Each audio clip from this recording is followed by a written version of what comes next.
Hello, I'm Bernard Hickey from interest.co.nz and welcome to a special budget report. Today we look at the reaction to the budget, Michael Cullen's ninth and possibly his last budget. The reaction, unfortunately, is bad for people who have a mortgage and people who are exporters.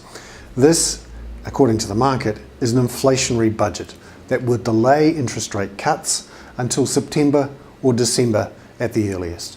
Straight after the budget yesterday, the New Zealand dollar jumped almost a cent to 78.5 US cents. And the 2-year swaps rate, so this is wholesale mortgage rates, they rose to 8% from 7.7%. Now just imagine if you've got a $200,000 mortgage and that rise was translated into a higher fixed mortgage rate.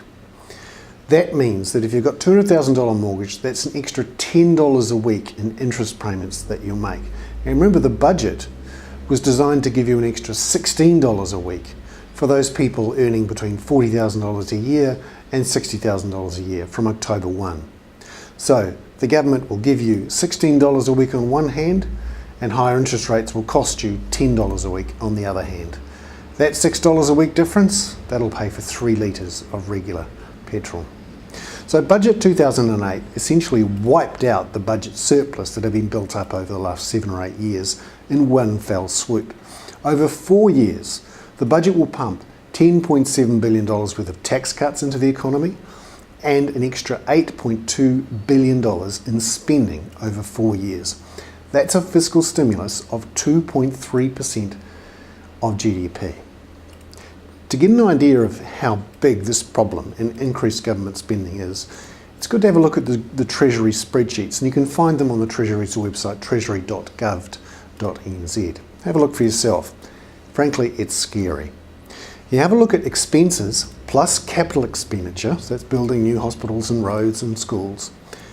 That will be $93.9 billion in the fiscal 2008-2009 year. That's up from $68 billion in the current 2007-2008 year. That's a 38% increase in government spending in 1 year to $93.9 billion. Got to remember that our GDP is only $150 to $160 billion.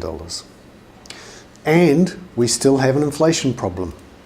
Now is the wrong time to be pumping so much extra money into the economy. We'll get the verdict from the Reserve Bank Governor on June 5 when he speaks about this, but the market has spoken. This is inflationary, interest rates are up, the New Zealand dollar is up. I'm Bernard Hickey, that was a budget reaction special for interest.co.nz.